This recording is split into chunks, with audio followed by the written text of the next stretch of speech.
All right. Well, hello, everyone, and welcome back to the show. Lovely to see all of you. Welcome, welcome.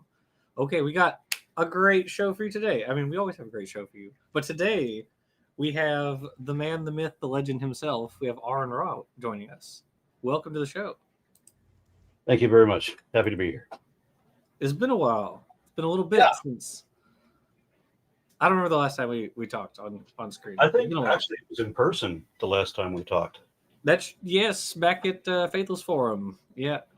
No, after that. It was when I went to Dallas and you had me try the hottest things I've ever tried my entire life. Yes, that's what it was.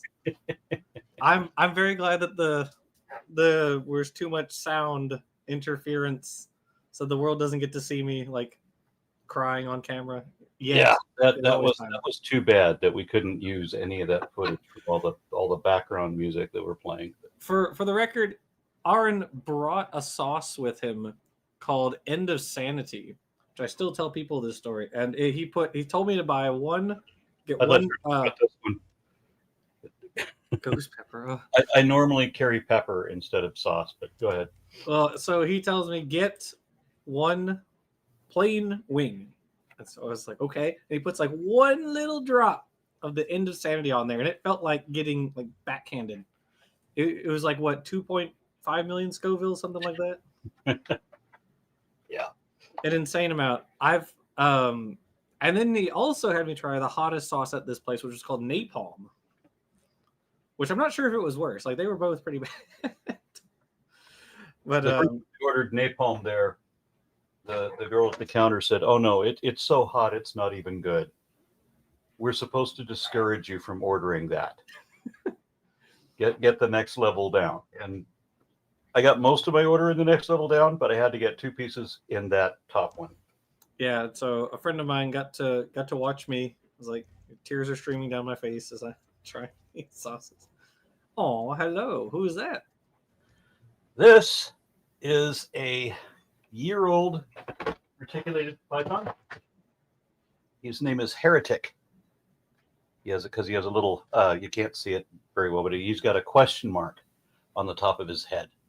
Okay. It's very difficult to see. The camera's just not going to be able to pick it up. Hold on, I gotta run go grab it.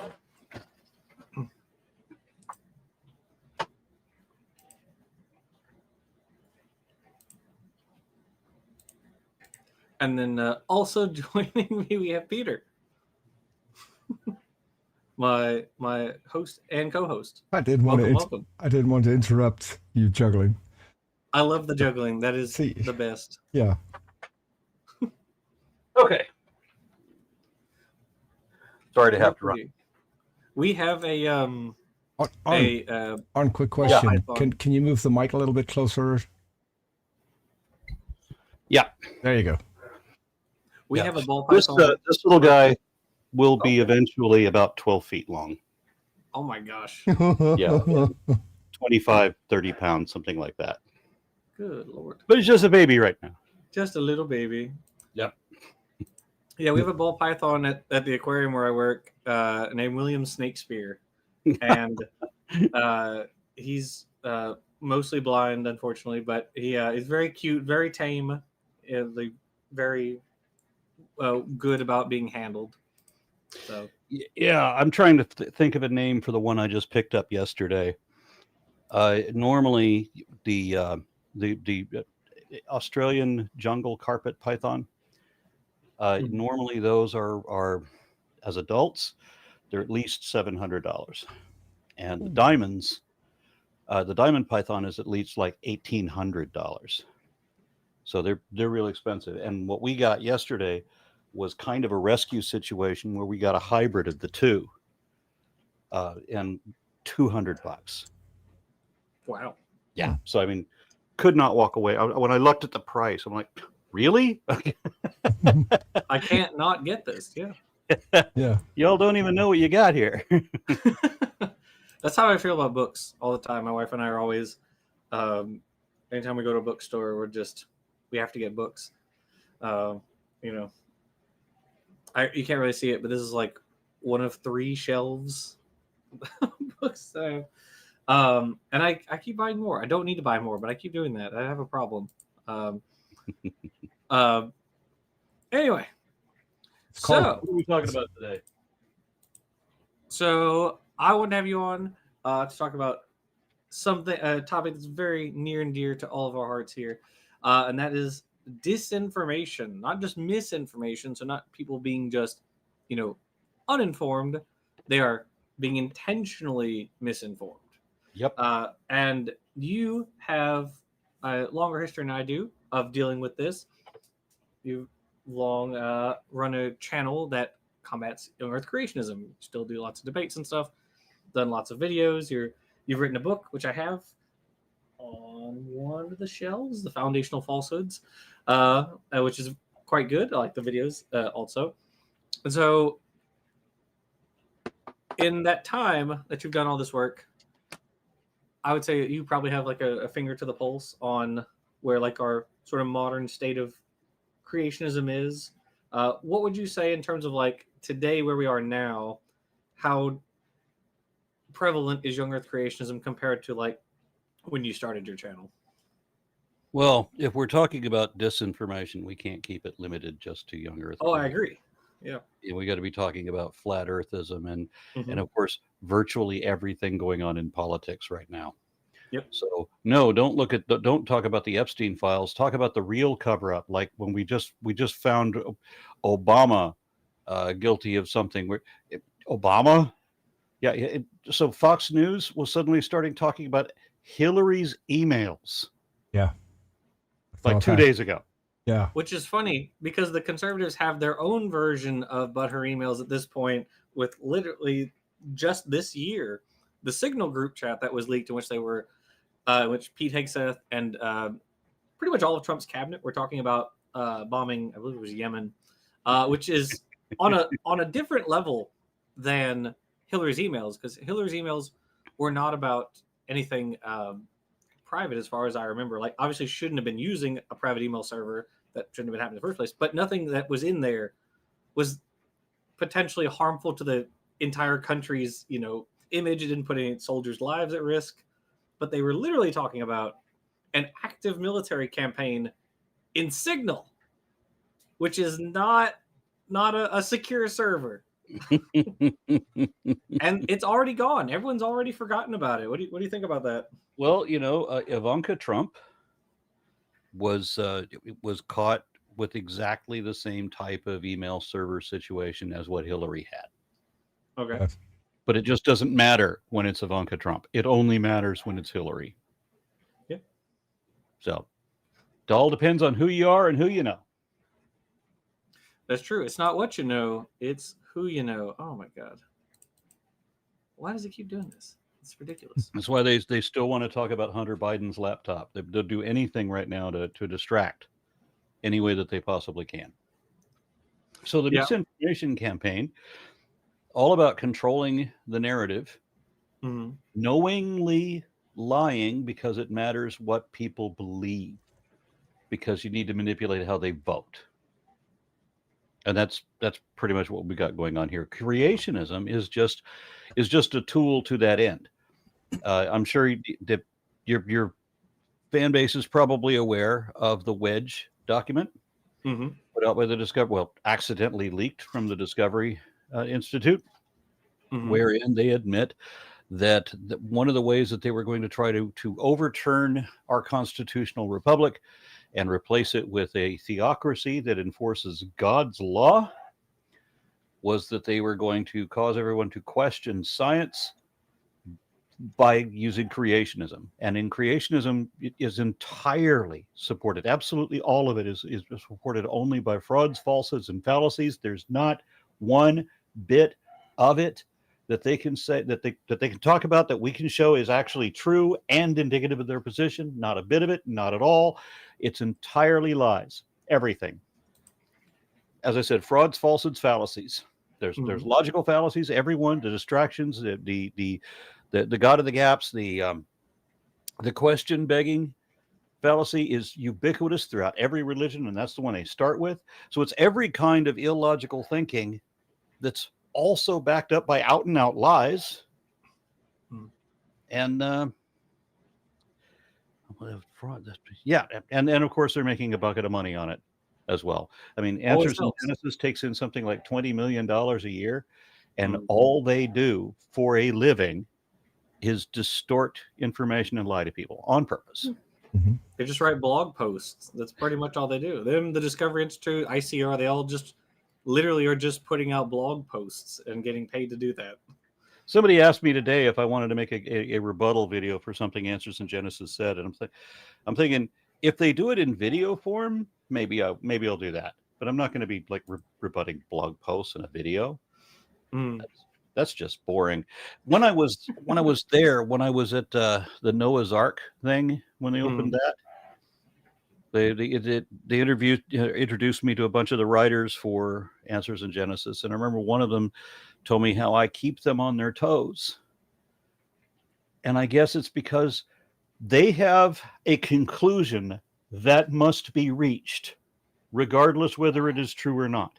So they have to make everything seem to point that way. They have to come up with any excuse systematically to rationalize or justify or ignore whatever they need to in order to assume the preferred conclusion.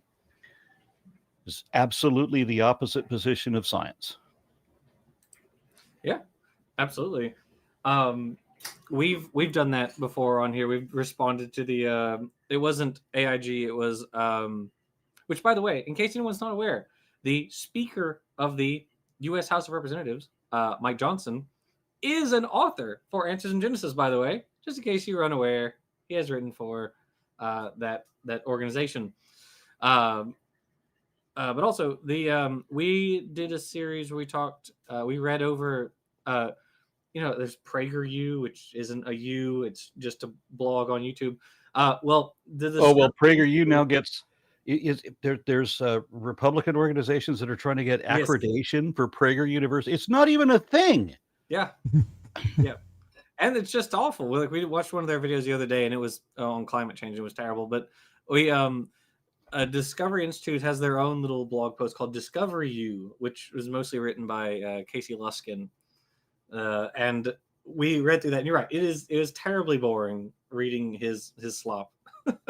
I just saw a question in your chat. If you don't mind, I'd like to address absolutely. it. Somebody says, "Can you buy pythons in the U.S.?" They're watching from Brazil, and I have a couple of Brazilian snakes, but they don't have a lot of pythons in Brazil. That's boa country. But yes, they're here in the Dallas area. They have reptile conventions like every month, and you can legally buy pretty much anything, and not just pythons. I can here in Texas. I can buy venomous if I want to. As a matter of fact, I've got one that is technically venomous, though not dangerous, and she's one of my favorite snakes. Nice. I've addressed that. Sorry, I just saw that in the chat. No, absolutely. Yeah, if you want to answer anything in the chat or respond to it, that's perfectly fine. Fun fact, you can buy venomous snakes in the Netherlands. The only thing we do not have is antidotes or anti-venom. So you get bitten. Yeah. It's a funny thing. There was one snake that I was interested in from Europe that was venomous. It's the English adder. And you can't buy one because England protects them. I think they protect. We have adders too. I think they protect it here as well. It may be the same species, but there's a specific locale that is, the UK, and so any of those variety you can't own because they are protected within their boundaries. We have a little Repticon once a year here in Shreveport, and it's I went last year and it had some really interesting stuff. Although I'm less interested in the reptiles, it was really the arthropods that were more interesting to me. Although one vendor had a baby crocodile, which was fascinating. Just little baby crocodile. I was like, okay, so I think people can buy, I guess.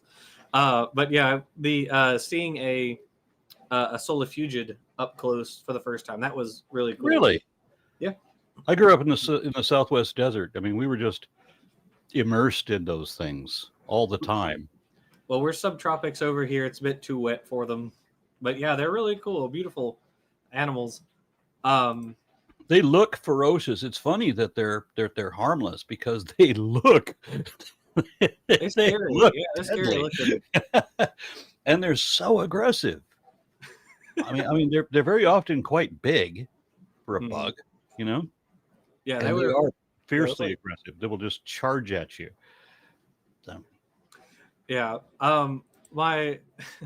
Yeah, it was so really cool seeing them. I actually I used to have a tailless whip scorpion, but which is also now at the aquarium. But my question about Young Earth Creations, about the state of that, was more in relation to, like, does it seem like it's gone away? Do you think that it's like gone kind of into remission for us as a country? Because the graphs I've seen show that mostly it's like very, very slow regression overall. But, or would you say that like it's just been pushed out because there are louder conspiracies now? There are louder conspiracies. This is the problem, and Okay. and the people who buy into the louder conspiracies are also creationists. It's just that nobody's paying attention to that aspect of it anymore. I mean, come on, how do you compete with Jewish space lasers? How do you compete with the Democrats control the weather? Yeah. I don't know if you've been on the dumpster fire site that is Twitter recently. I got off. I went to Oh. Blue Sky, and even though I have hardly any followers on Blue Sky, I also don't have to put up with the smegma that exists on Twitter. Well, Twitter has only gotten worse. One of the things that I am seeing with increasing frequency, you mentioned the space lasers and the weather thing, is people just posting, like, taking pictures of clouds and being like, this isn't natural, and it's literally just clouds. I like to say to my wife that this is peasant brain. I don't know how else to call it, really. I don't know. I don't know how you deal with people who just look at the clouds and say that's not supposed to be like that. Like, I don't know what do you say to that kind of person? Somebody made a video and put it up on YouTube thinking that she was making a point. And I want to feel for people that are this damn dumb, but the fortunate thing is that she's so dumb that she has no idea how dumb she is. So she puts up this video where she's running a sprinkler in her yard. I was just going to mention stand that. At the right angle, you can stand at the right angle. You can see the rainbow in the sprinkler jets. Yeah. She was blaming that on chemtrails. Yes. Putting chemtrails in spring. That was one of the first videos that I saw when I joined Twitter, actually. That was the woman with the sprinkler. And We've I made thought, a complete circle, but now everyone agrees with her. Or everyone, I guess, on the right. But that's terrible. Oh. But, Aron, don't you think that so the Young Earth Creationists, the churches where you would find the Young Earth Creationists, aren't they setting up their flock to not think critically, and therefore those are the people who are falling for the stupid conspiracies more than maybe others, because they will believe we know everything. We know that they're not thinking critically. They're all thinking emotionally, right? It's completely irrational. It's always emotional. It's always based on fear and righteous indignation. That's what they fill these people's heads with. And then they praise being unreasonable. So I remember telling somebody when I was a little kid, when I was like 8 years old, I remember telling an adult person who was watching me, effectively my babysitter. I remember telling this adult person when I was 8 that first impressions are very often wrong, because you have your little prejudices, your biases, whatever, and you have your expectations, and when you see somebody that seems to fit that, well, then you make these judgments that they're probably this or that, and then you talk to them for a bit, and you'll find out that it's not that, and so that's why your first impressions are very often wrong. And this woman yelled at me that first impressions are never wrong, because they're based on gut instinct, which is divined by God, who can't be wrong. Okay. Now, mind you, I'm 8 years old, and the adults around me are insane. Yeah. Somebody brings over a chick tract when I was 8. And I remember reading the chick tract and thinking that this was beneath my intelligence. But there are adults in the room spreading these comic books around because they think it's real and they buy into it. Yeah. I used to work at a grocery store, and I had been on like one occasion given one that looked like $1, but like you're like, oh, thanks, you know. That's I think Those are the worst, honestly. wasn't that what Ray Comfort came up with? Yep. And then he went to a European country and he couldn't give out the currency that he had printed because it was illegal in that country to do that, even though it was only printed on one side.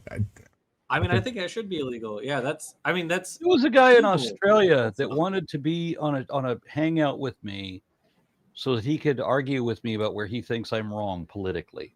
And I was eager for that because I often hear people say that I don't agree with you on politics. You don't know anything on politics. You're wrong.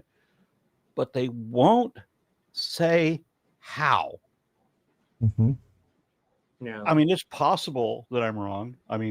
Given the state of things and my past experience, I doubt it very much, but it's possible that I'm wrong. Show me that I'm wrong. So there was this one guy who said that he could show me how he was wrong, how I was wrong, and he was wanting to schedule something, and I'm trying to work out a schedule for something. How can somebody in Australia and me get our time zones to match up when we can do this? Okay, right. Whatever.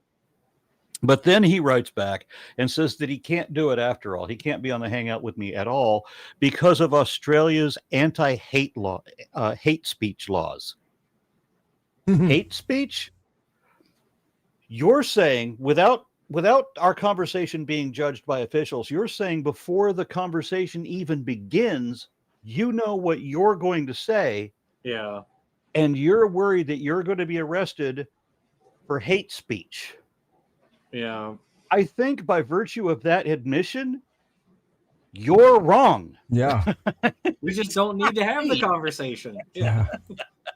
Jeez. At least he had the self-reflection capability to know that was going to happen. To know that he was going to get arrested. Yeah. That most people don't have self-reflection. So the fact that he was capable of it is something. Jackson, it might also be that he had been arrested for that before and didn't want to get arrested again because he's like, listen, I'm not going back.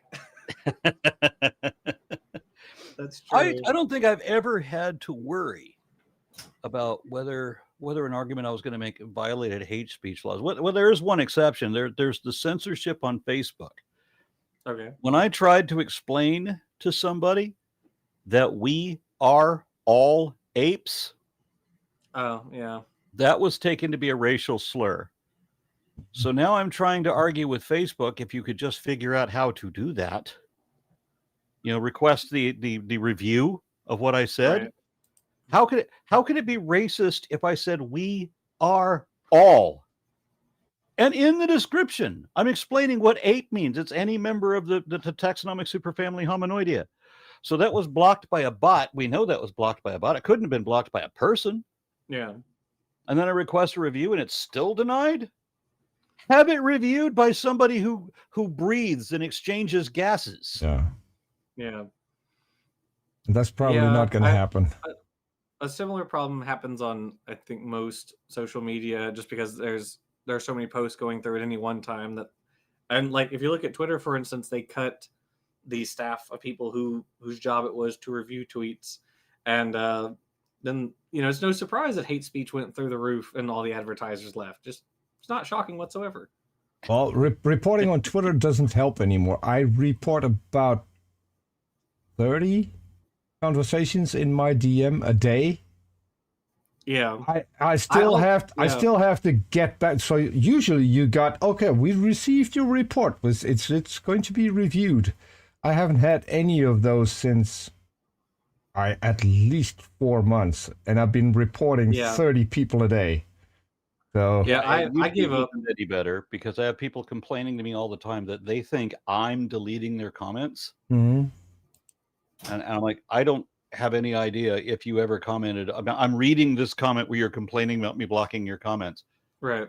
but I don't delete people's comments. I've gotten the same thing. Yeah. The problem is you say something when you say something that is offensive to their bots and their automated censors, then they will delete it without me knowing anything about it. Yeah, or hold it for review. YouTube's gotten even worse because it used to be that if I put up a video yesterday or if I put up a video 10 years ago, if somebody replied to something I said, and if they're replying to something I said, then I would want to know about it so that I can both read it and reply to it. But YouTube, in their infinite lack of wisdom, has decided that they're not going to do email notifications anymore. So there's just no way to know if anyone ever said anything to me based on, replying to something I said. So it has become impossible to use YouTube as a means of as a social media anymore. You can't have conversations because who has the time to go back and sift through every comment chain that you've ever commented on to see if anybody replied to you? There's no way. No, I agree. Yeah, I don't know how many debates I've lost, because I never responded because I don't remember which, one it was. Or you lose the debate. It's that they scared you away. Right. I'm currently they scared you away with a post that you've never read, that you didn't know existed. I'm currently emailing with a guy who claims that Aron lost because he couldn't answer his question. And then I said, email me the question. And he emailed me a statement. There's no question mark in the entire email. So I'll have to... And I asked him to do that in the chat too, by the way, because he jumped in chat. He couldn't ask a question in chat. The entire chat was telling him, where's the question? And he said, I just asked. Well, you didn't. You made a statement, and that's it. What's the question? That's the level of people you lose debates to. Right. This is that mud fossil moron who thinks that pareidolia is reality. So if a rock looks like a face, it's a face. I have never interacted with his content, and I have zero interest in ever interacting with that guy's content. I don't. He has over 1 million followers, doesn't he? Something insane. Jackson, I have no idea. Jackson, it could be worse. I give out my email on Aron's channel, so I'm also still emailing with a guy who found a mountain which he thinks is a fossilized elephant. A mountain. Of course, why not? Because why not? If you had a herd of elephants that big, I don't know what they would eat, but the earth wouldn't be big enough. But so I told him, Aron's not interested because we cannot take you serious with the things that you're saying. I mean, every heart-shaped pebble is a fossilized heart, according to him. And I said, so you never got, I just want to be clear, you never got, he didn't reply to you when you asked him to, could you phrase that as a question? He never got back to you. I'm still waiting. He might reply. So I haven't heard back from him. But so the other guy. If you're listening, mud fossil moron. No, that's not the mud fossil guy. The mud fossil guy is not the mud fossil. No, that's another one. And so I told him, Aron's not interested because we cannot take your claims serious. And he sent videos of his mud fossil thing, and one's even more ridiculous than the other. He actually came up with rock formations that looked like penises, and those were fossilized penises. I kid you not. I mean, at some point you have to wonder, what is his mental state? We're talking about beating up. We're talking about 40 if you maintain penises. An erection. Yeah. If you maintain an erection long enough for it to be fossilized. Yes. Well, this was a 40-foot. The definition of rock hard, I guess. It's a 40-foot high fossilized penis, Aron. So you don't know what giants did. But so now I told him the debate is not going to happen. So now he's emailing. So let's make it a 2x2. So Aron can pick someone else, and as if your point is going to be less ridiculous if you drag in someone else, and the guy he wants to drag in is a troll anyway. So that's the other thing. What Jackson is talking about, the disinformation thing. You've got people who just say stupid shit because they're stupid. Yeah. And then you got people like Answers to Genesis who say stupid shit because it gets them $20 million a year. And then you have politicians who say stupid shit because they know their constituents are stupid. Yeah. And they know that's the way to win. Tell them the most ridiculous thing imaginable, and these dumbasses will never realize, hey, Donald Trump said we could avoid forest fires if we would just rake the forest. Nobody's smart enough to realize you can't rake the fucking forest. That is an interesting point. That's something I have been thinking about recently since, are you familiar with a program called Jubilee? No. It's a YouTube show, or at least that's the only place I'm familiar with them. It's on YouTube, and so what they typically do is they will host debates, usually political ones, though sometimes they'll do scientific ones. So but their format, you may have come across their videos at some point, is like 1 liberal versus 20 conservatives, or vice versa. I have seen one of those, yeah. So somebody contacted me about one of those, and I got the impression that at most they would want me to be one of the 20 atheists so that they could have their, I don't know, their celebrated whoever the fuck. Oh, wait, was that recently? Like within the last few months? In the last few months, yes. That was Jordan Peterson, was the Christian. So you would have gone up against Jordan Peterson. Yeah, I refused. I didn't know who they were trying to promote. But at first, I thought they were asking me to be the atheist surrounded by the Christians. I'm down with that. Yeah. But if you want the Christian to look like the strong guy, and by just deflecting a bunch of questions from atheists, no, I'm not playing that stupid game. Well, that video is worth watching because it's hilarious. Yeah, he didn't end up being the strong guy after all. If you watch all the videos that mention the 20-on-1 with Jordan Peterson. Yeah, he lost spectacularly to kids who participated. And he's not a Christian. No, he's not a Christian, and he said this to them via email before the show. He was like, "Hey, I don't want this to be billed as 1 Christian versus 20 atheists because I'm not a Christian. It's not really fair to bill it that way." And then they still did it. And then after the show, after he got handily destroyed, then. And I think Peterson released the emails that he had with them, and then they changed it to Jordan Peterson versus 20 atheists. But yeah. Yeah, I wouldn't have thought that Jordan Peterson could have ever come out looking like the straw guy.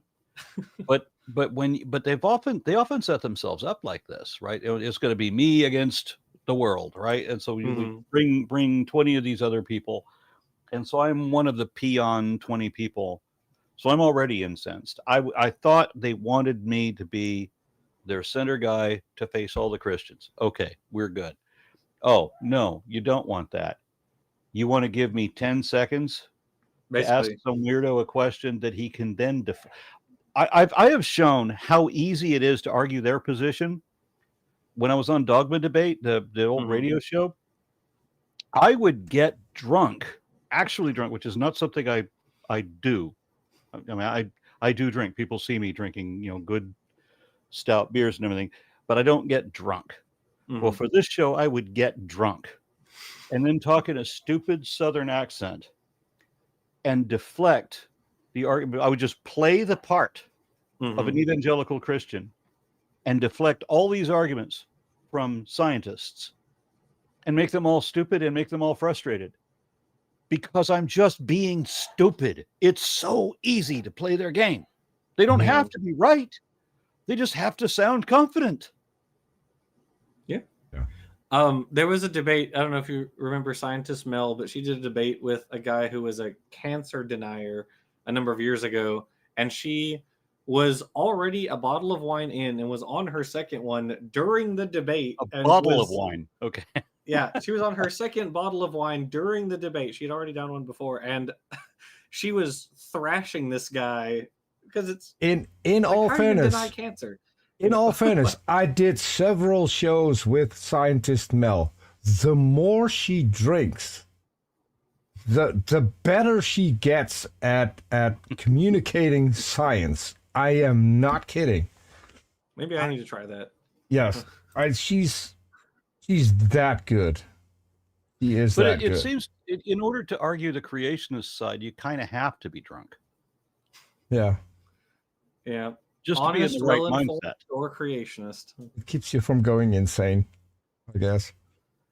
But with that format,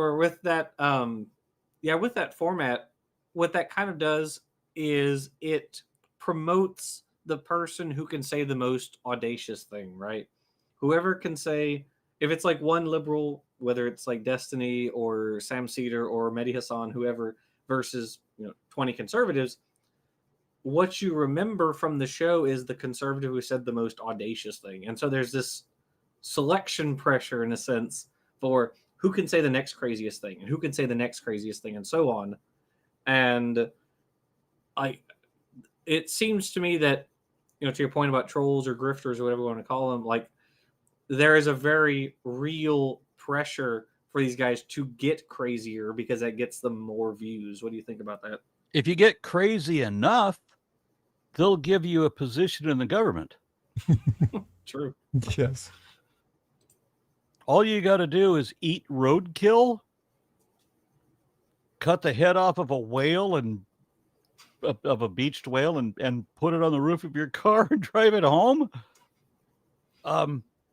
Eat roadkill, be addicted to heroin, and have brain worms. And if you say things that are really incredibly insane and deny every possible reality, they'll put you in charge. Does seem like that, doesn't it? Yeah.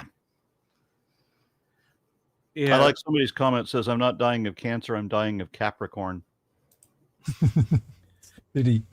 The cancer denialist. That's another interesting one. So I remember Jim and Tammy Fay Baker back in the early 80s when Jim and Tammy Fay Baker had their own evangelical show. And I got to see how grotesquely dishonest these people were.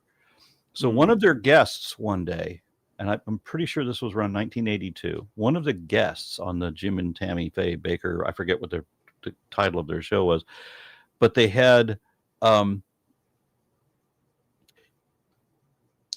people from the old Dungeons and Dragons game, the Gary Gygax, the people who wrote the textbooks. Okay. They had these people on the show, and so Tammy Fay asks these people, so is Dungeons and Dragons a satanic organization? And the answer was no, absolutely not. As a matter of fact, we've even hired a Catholic priest to go over all of our materials to make sure that it is not in any sense. And then Tammy Fay jumps in and interrupts to yell into the camera, see, Dungeons and Dragons is willfully a satanic organization.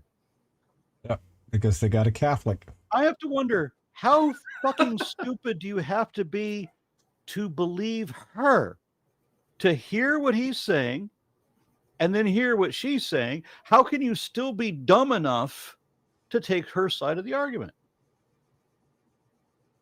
I had to bring it up. Have you ever heard of Sid Roth, Aron? No. I don't think I know who that is.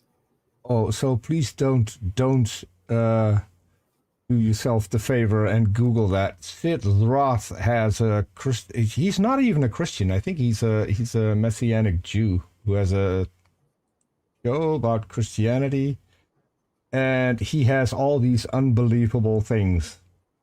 They're unbelievable because they're just not true. But if you think that there are stupid people on the planet and you watch one of his shows, I mean, the topics they come up with are insane. Really insane. They had a guy who has been to hell and studied hell and came back and to tell everyone what hell was like. Went to the University of Hades. And no one's questioning him. No one. They're just hanging on to every word that comes out of his mouth to learn more about hell. That has to be the lowest of the low. The Sid Roth. So It's show's called "It's Amazing" or something like that. I remember being a little boy, 12 years old, 13, and realizing at that time that hell cannot be real. It just logically can't be. There's just all these problems with it. One, hell contradicts God. I mean, there's no God worthy of worship would allow a hell to even exist. And it's such an extreme dichotomy where you get like, it's the tip of the scale. And if you get 101 points, then you get infinite blowjobs forever. But if you get 99 points, then you get merciless, relentless, most exhaustive, vindictive possible torture for all time. And it's just on that one little point. Are you just this side of the line or just this side of the line? And it's this, how can anybody be that fucking stupid to believe that? But people do. And I'm alarmed that when I'm a little boy, I'm smarter, and I don't think that I'm necessarily smart. I never have thought that I'm necessarily smart, but I am surrounded by really stupid fucking people. How the fuck can anybody be dumb enough to believe in hell? Do you think it satisfies a like psychological need in us, or do you think it's like a very strong cultural concept, or it means to suppress people? But I wouldn't worry, because by now there's so many scientists in hell. It's probably air conditioned by now. So, but my favorite way of viewing that was I saw a cartoon the other day where Lemmy is in hell. Ozzy shows up and says, "Well, where the fuck am I?" And then Lemmy turns to Satan, says, "You can go. The Prince of Darkness has just arrived." That's pretty funny.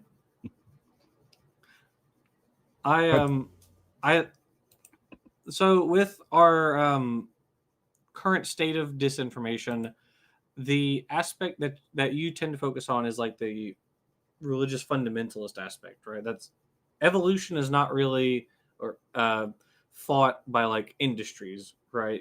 That's just really a religious thing. Whereas we have other conspiracies that are pushed by industries, things like back in the 70s and 80s, the push against the existence of anthropogenic acid rain, the push against the hole in the ozone layer, and now the push against climate change. After that, like, how do we deal with these sorts of issues? Like, these are people, business people, who know that these things are wrong, but are pouring billions of dollars into funding like PragerU and other Fox News conservative organizations that lie about climate change. Like, what do we do about that? Isn't it a sad thing that we allow these people to keep on lying, and that the first lie they tell doesn't continually bite them? Donald Trump can tell 30 some odd thousand lies, tens of thousands of lies as president. He can tell 17 lies a day, every day, as a matter of public record. And we just let him keep on going. That's the part I don't get. Nobody cares that he ever lied once. They'll make every excuse possible to justify how he lied that one time. My own mother told me, well, that was in the past. He's found the true way now. I'm like, he's lied more since then. Yeah. That was 6 weeks ago. Why do you concern yourself with that one lie when he's told 10 more, Yeah, I would try to show her all the times that he lied. Like when he said at one point during the campaign, he said he'd never been to Russia, that he didn't know any Russians except for this one time when he sold this guy a house that was grossly overpriced, and this Russian was still so stupid that he bought this. Really? We know you've been to Moscow a ton of fucking times, and you're going to say that you've never been there. Yeah. But nobody cares. It's just, this is the time where truth doesn't matter at all. We don't care. You just lie your ass off about everything all the time, and make sure that you project all of your own faults onto the next guy. So if you're a zombie, you've been bitten by a zombie, you're going to turn into a zombie, make sure to accuse everyone else of being a zombie. Because that's the only way to defend yourself. Confuse everyone else. How do we fight back against that degree of disinformation? Like, what do you say to people? How do you get them to care about that kind of stuff? It needs to be a cultural grassroots change. And you've heard the comment about the pendulum swinging, right? Well, it goes to a far extreme before it comes back the other way. There was a time in American history where if you ever told a lie, if you said something that you couldn't show to be true, that there's no way you could know if it's true or not, if you said it was true anyway, without knowing whether it's true or not, the culture of the time would come down on you because you can't say that. How dare you say that you don't know? You can't show that it's true. That was in Abraham Lincoln's day, but the culture's definitely changed since then. And so it needs to go back to where people don't want to see AI produce any more documents or images. I agree. We want to see real artists doing real work. We want to make sure that if we look at a photograph, that we're actually looking at a photograph. You know, we don't want to have to count. Oh, nope, it's got 6 fingers. Throw it out. It's like people would talk about how they made all these religious claims out throughout history, and they would show on a chart. There's all these religious claims until the invention of the camera, and then religious claims plummet. And then there's the invention of Photoshop, and religious claims rise again. So yeah, that's what we've got going on now. When we demand transparency, we want real damn transparency. And how do you deal with decades of a systematic destruction of public education? Decades of it. My entire life, they've been trying to do everything they can to sabotage public education. I was taught, I shit you not, I was taught critical thinking in kindergarten and first grade. I really was. I was taught how to know that somebody's lying to you, how to know if somebody's, how to not believe foolishness too readily. I was taught that shit as a little kid, kindergarten, first grade. But now they're encouraging people to just readily believe whatever stupid bullshit comes from an authority. Respect my authority. Yep. And if it's not a respected authority, then it doesn't matter what an expert they are in the very subject that we're talking about. Don't listen to them at all. Yeah, we have regarding the earlier comment you made about the cameras. We did a video on this channel a while back that was about the supposed miracles in Lourdes, France, and how you have people say oh, I was sick, I bathed in the waters, and then I got out and I was healed or whatever. And what's funny about that instance is you can look at historical documentation, which is very thorough on the site, and the number of miracle claims goes down decade by decade as you approach today. And the reason, of course, is we know more about the human body as time has gone on. So in the 1800s, the church is proclaiming miracle after miracle after miracle. But then as you get closer, it's 2 per decade, 1 per decade. Okay, well, last decade we had a miracle. It really does. It gets drops and drops and drops. And then COVID hit and they shut it down. Yeah, I know. What's up with that, right? Would you open it up for everyone who has COVID and get healed? I mean, there you have it. It might as well. COVID's not a real disease just because it killed a bunch of people.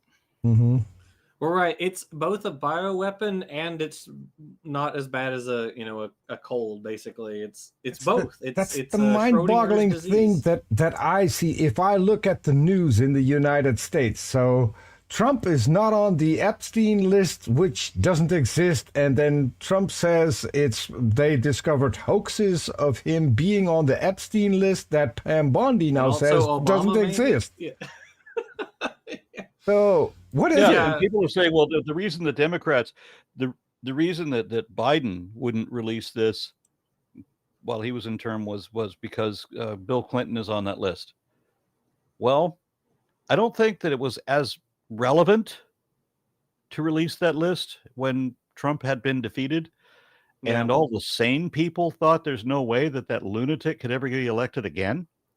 But I think that's part of it. Wasn't it locked after Ghislaine Maxwell's trial? Didn't they lock the files and they only recently got unlocked? So even if Biden would have wanted to make it public, he couldn't because the court had locked the file. And the weird thing is... That may be. I'm not sure. But in the current situation, if people are worried that Bill Clinton is in the file, let me just remind you that when Bill Clinton was president, I would have voted for Bill Clinton when he first ran. But by seeing him be president, I realized I hated him. I hated that man a lot because he lied. He lied all the time, and you can tell when he's lying. Yeah, that's just good, just reason for hating somebody. So this is somebody I would have voted for, and now I hate everything that he does because I would see the way that he treats other people, like when Rosa Parks attended one of his events, and they were encouraging people to stand up. They weren't going to make Rosa Parks stand up, and even Clinton said that she can remain seated if she wants. But then the camera shifted, and the CIA or the security people they were lifting this woman to her feet, forcing her to stand up. Yeah. So I'm livid at this. These are the kinds of things that irritate me. Now, if I were a Republican, I would have to wonder how I could watch Trump do everything worse than Bill Clinton ever did, and how would that not offend me? Would being Republican mean that the truth no longer matters, that it's okay to lie, that the ends justify the means, that might makes right? Is that what that means? Yeah, I mean, I think you're right. I mean, Clinton, people on behalf of Clinton lied about like the Rwandan genocide, for instance, and that just totally went without us doing effectively anything about it. So, the movie Wag the Dog was written about Clinton. I have not seen that movie. I've heard about it. I've not seen it. Wag the Dog is they try to create this fake story that never really happened, and they're doing this so that they can cause the news to be distracted. Okay. Away from the president's sexual indiscretions. Okay. Well, yeah, that's pretty funny. As much as I hated George W. Bush as a president, I was okay with him as a man. I liked Bill Clinton as a president, hated him as a man. Yeah. Okay. That's fair. The kind of in relation to that, like the media also would say plays a big role in the spread of disinformation, or as we talked about, like sensationalism. Don't you remember? Well, you're too young. There was a time when you could read a headline and the headline would tell you the whole story. One sentence tells you everything you need to know. If you want more detail, there's a whole story attached. But now we have to have clickbait. Mm-hmm. So, they said she was done and then this happened and they don't tell you. So now what? I gotta click the video. I gotta watch the fucking video to figure out what you're talking about. Right. And I hate sensationalism. And this is the one time when they can say that the left or the Democrats or however you want to divide everything up into an even dichotomy, where my side of the political perspective is just as guilty as everybody else. This is the one time. Well, they're both just as bad. No, they're fucking not. Except on this one thing, which is the sensationalism of the headlines and the way they portray the news. There's a guy, that a self-made man, started up his channel where he gets to interview all these people.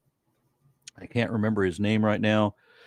But he's on often with Kirshner, the former prosecutor, and he does a bang up show with the interviews and everything in the news that he does. But the thing is, it's all clickbait. It's all super sensationalist. I hate that. Give me the straight up fact. And then if I want to read more about the story, let me do that. But just give me the fucking facts. Don't bait me. Yeah, they're masters at baiting, you might say. Yeah. Yeah. See what you did there. Yeah, in part, that's why I've stopped watching a lot of, like, I used to watch more science content on YouTube, but because I'd watch other people. Yes, NAN, it was Brian Tyler Cohen. Thank you for that. Oh yeah, I like what he does, except for that it has to be fucking clickbait all the time.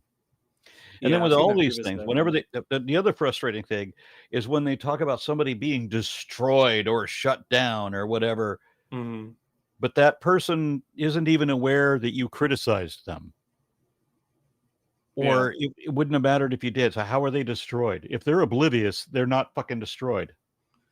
Yeah, you're right. Because like 10 years later, they'll still be doing stuff. And it's like, well, hold on. I thought you said they got destroyed all this time ago. And yeah, that stuff is annoying.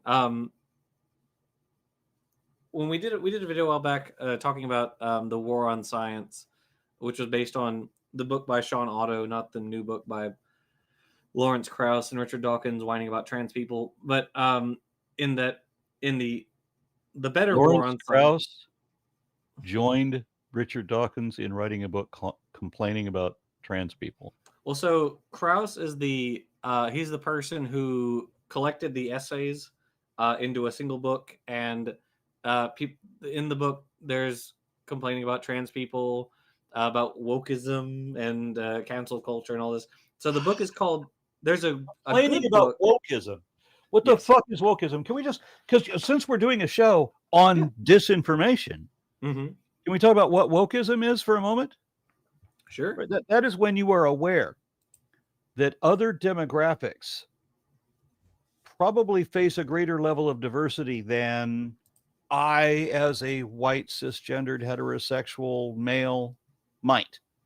That your typical Christian probably faces less adversity than people who are not Christian in this culture, whether they're non-religious or whether they hold to some other religion that is considered foreign, even though Christianity should be as foreign as they come to. Wokeism just means that you are aware that other people may have a greater degree of difficulty than you have to face, and you're not interested in contributing to that. You don't want to make that worse. That doesn't mean you have to cater to them. That you're just aware that they probably, that I would be aware that a woman probably has more problems than I do. A black woman would have more problems. A black woman who is not Christian, whatever. There's all these different demographics you can add up. That all of these things that she's going to be facing because of these various things, a greater level of difficulty than I will, just culturally, just looking for a job or what have you. So woke means you don't want to make it any worse for those people. But somehow Republicans have turned being compassionate into not just a bad thing, but the worst thing you can do. Rick Santorum said it was it wasn't. Who's the governor of Florida? Oh, Ron DeSantis. Ron DeSantis, yeah, go-go boots guy. He said being woke is the worst thing you can do. And his campaign had a definition of woke that was actually accurate. And I'm thinking, okay, so you're admitting that this is an awareness of social inequality and a concern for a compassion for other people That's what you're admitting to. That's what this really is. And you're saying that's the worst thing anybody can do. Be compassionate for other people for problems that you do not personally suffer yourself. Because they don't care about the rights of homosexuals until they find out their son is gay. Yeah. It has to personally affect them before they can give a shit. I do want to say, Big Bad Mama for $3. Keep up the fine work, guys. Thank you so much. Really appreciate it. Yeah, it is really disappointing to me that big name scientists like Krauss and Dawkins has just gone off the deep end in the last couple of years, becoming severely anti-trans. It is disappointing. It was. I just saw him reply to Katie Montgomery, in which he said that all animals are either male or female. Well, that is simply not true, because there are lots of hermaphroditic species and lots of species that are just female. Yes. But whatever, I guess. You told me yesterday that there's no such thing as a non-binary person. Like, okay, so you're telling me that there's no homosexuals ever anywhere in the world. Everybody is cisgendered.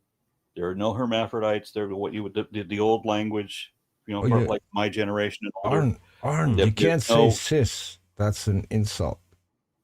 They get extremely offended if you call someone cis. Can't say that. Okay. You can only call them bro. No, so everyone is comfortable with the gender indicated on their birth certificate, and everybody is heterosexual at the same time. So there's never been anybody who is intersex or who has equipment chromosomes or whatever for both. Yeah. You're saying none of these ever existed. That's how stupid this is. Why did people have to think everything has to be fucking binary? Yeah, it's disappointing to see well-regarded scientists like Krauss and like Dawkins and these other people write a book during the Trump presidency that says the biggest problem we're facing right now is cancel culture from the left. It's like, are your eyes open? Have you been aware in the last 10 years? Because I don't think that's the actual problem. Yeah. The biggest problem we have is quite the opposite. It's people who don't care about anybody else's issues. It's people who don't care about. Well, the reason they hate the environment is because environmentalism would require them to do something different, and I'm not going to do a damn thing different. That's the counter argument against environmentalism. And that's what George H.W. Bush said. He said the American way of life is not up for debate. In fairness to him, he did go forward with the creation of the IPCC, but saying the American way of life is not up for debate is not a good start. Not great. Yeah, and then Ann Coulter, who said that a big gas guzzling SUV with a wet bar is the biblical way. Oh, I thought you were referring to Ann Coulter just then. I was. Okay. My favorite reference to Ann Coulter is still Pete Davidson's. And if you're here, who's out scaring the crows? He's not wrong. That's the roast of Rob Lowe. If you haven't seen it, guys, you need to. It was supposed to be the roast of Rob Lowe. Really, it was just the roast of Ann Coulter. I don't know why she agreed to go to that, but when I was a little kid, I was taught, as I'm seeing somebody in the chat says that conservatism teaches that might makes right. I was a little kid, and the people who are today's conservatives were then telling me that might does not make right. Just because you have the power doesn't mean you're correct. But those same people, if they're still alive, have switched positions. Mm-hmm. The ones that from my youth that would tell me that when I was a little kid, they grew old and now they're completely on the other end. And now it is no longer that if you lie to me once, then I know that you may lie to me again. No, it's now just keep on lying and make sure you don't ever tell me the truth, because that hurts. Do you think that's really, I mean, like it's always been there, of course, in the culture, but do you think that's really come to the fore kind of just since like Trump in like 2016? Because that really seemed to me was when that was like ramping up. I'm sure it's always been there to some extent, but Yeah, it wasn't near. I mean, it was happening during George W. Bush, Mm-hmm. but it wasn't like this. Yeah. I mean, there was people that found out that Hillary had told that story about how she landed on this one tarmac and that they had to duck and run Oh, under right. fire, and then the video comes out from that landing where she's standing on the tarmac signing autographs for children. Right.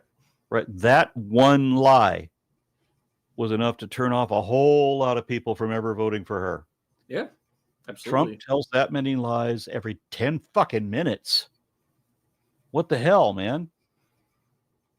So why is it that the one side, my side of the political spectrum, has to be absolutely perfect, but their guy has to be the worst imaginable?